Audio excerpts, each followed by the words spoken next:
Hi, my name is Therese Chen. I will be a rising senior at Barnard College, and I am an environmental science major with a minor in sociology. And this summer, I worked with Brian Mayu in the environmental science department at Barnard College.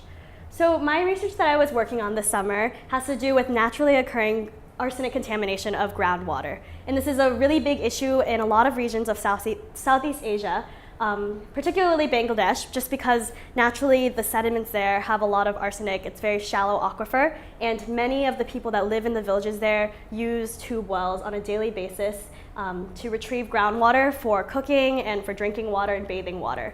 And it has been shown that there are a lot of health risks associated with long-term exposure to arsenic, low levels of arsenic in the groundwater when consumed over like decades, and things like internal cancers and skin lesions are some of the health risks associated with arsenic.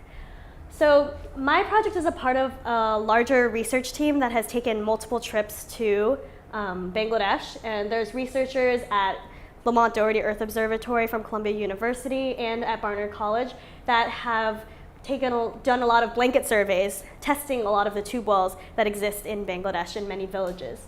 So the main data set that I'm looking at is the trip that they went in 2000-2001, where they surveyed 6,000 wells, and they measured the arsenic originally in these wells when they brought them back here to Lamont using graphite furnace atomic absorption.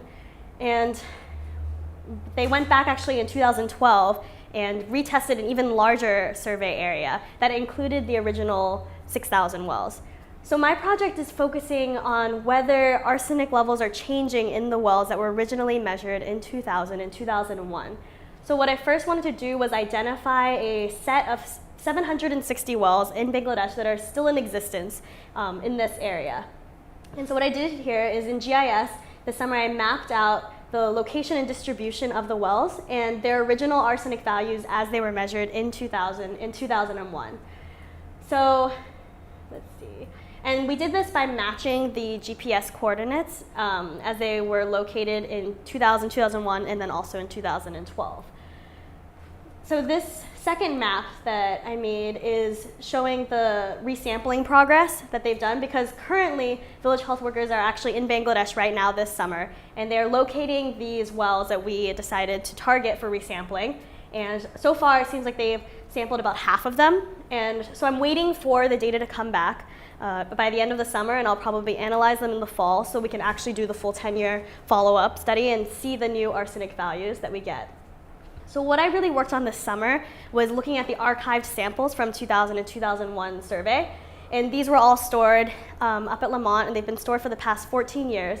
So we went in and retrieved the 760 samples that we wanted to look at, and what we did is we wanted to reanalyze them this summer using ICP-MS, which is inductively coupled plasma mass spectrometry, and is a more sensitive method of measuring arsenic than how it was previously measured.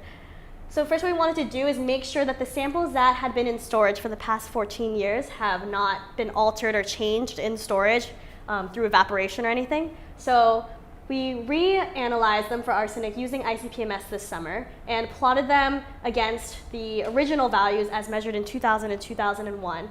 And what you want to see is that it follows a 1-to-1 ratio, meaning that the arsenic values have basically stayed the same for the past 14 years. And what we see here is that it tends to follow the line, so we basically demonstrated pretty good sample storage integrity.